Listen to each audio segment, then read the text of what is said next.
Je ne confonds pas mon attaque contre une politique colonialiste qui est celle de M.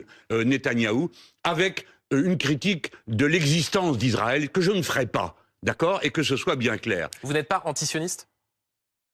Comment ça? Non, c'est une question. Est-ce que vous considérez est-ce que vous êtes antisioniste? M'en fous, c'est pas le sujet pour moi. Non, mais c'est... Non, mais je ne suis pas d'accord. Alors, je suis pas le premier, hein. Il y a eu des débats interminables, y compris dans la communauté, sur est-ce que le sionisme, c'est la doctrine obligatoire de tous ceux qui veulent protéger le droit pour les Juifs de vivre comme tout le monde et de ne pas être assassinés, de ne pas être pogromisés, etc. Parce que nous, les Français, avant de donner des leçons, on ferait bien de se souvenir que dans ce pays, on a expulsé 11 fois les Juifs. Que ceux qui ont inventé le premier signe distinctif des Juifs, dans la rue, c'est Saint-Louis, figurez-vous, Charles IX, dont la statue énorme est dans l'hémicycle du Sénat. Alors justement, vous parlez de ça, je voulais juste vous interroger sur la hausse des actes antisémites. On a appris la semaine dernière, plus 1000% depuis le 7 octobre. Oui. Comment est-ce que vous expliquez cette hausse vertigineuse? Je ne l'explique pas, mais je le condamne. Et je condamne les actes aussi islamophobes. Ce qui serait bien. C'est pas, il y en a, bien sûr, vous les condamnez, mais en termes de, comment dire, de quantité. Ah voilà. Non, mais c'est non, mais je comprends. Jean-Luc Mélenchon. 1000 injures ne valent pas un mort. Attendez.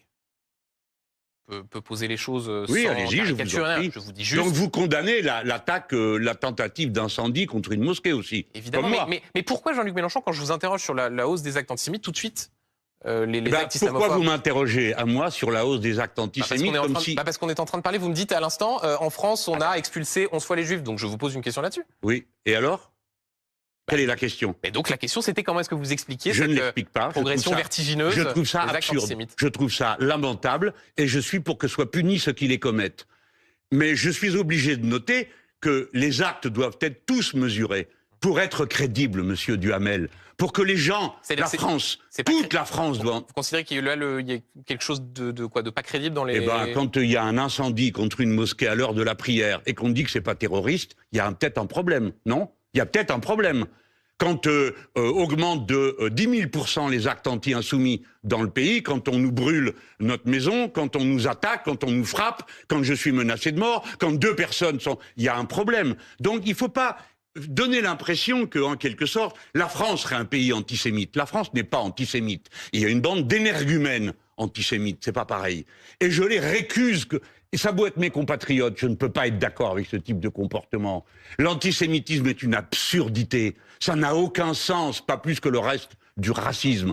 Haïr les Noirs, haïr les Arabes, haïr l'islam, haïr le judaïsme n'a pas de sens. Ce sont des choses qui procèdent de l'existence dans laquelle nous prenons notre place. Je veux dire l'existence de religions, l'existence de couleurs de peau différentes. Et nous autres Français, nous sommes la première nation à avoir posé comme principe politique la similitude absolue des êtres humains et la fin des persécutions religieuses grâce à notre grande révolution de 1789. Je voudrais que par respect pour les membres de l'ONU, 60 sites de l'ONU ont été détruits, 100 personnes de l'ONU ont été tuées. Et Israël, ou plus exactement le gouvernement de M. Netanyahou, n'a pas encore donné une seule démonstration de la culpabilité de ces personnes. Israël, le gouvernement de M. Netanyahou a attaqué. C'est tout, sans prouver. Alors nous verrons, il y a une enquête. J'admire l'agence qui a immédiatement suspendu cette personne sur le simple doute qu'elle y ait participé. Et j'espère, parce qu'il faut quand même dire les choses comme elles sont, ceci pourrait être, je sais qu'en guerre c'est un grand moment d'objectivité, mais pourrait être une manière de continuer la guerre par d'autres moyens, en interdisant à cette agence d'agir, d'avoir des moyens, non pas pour commettre des massacres, mais pour apporter la seule aide que reçoivent aujourd'hui les Palestiniens. Donc, la France a raison de dire, on ne peut pas accepter qu'une agence de l'ONU participe à des actions que nous réprouvons.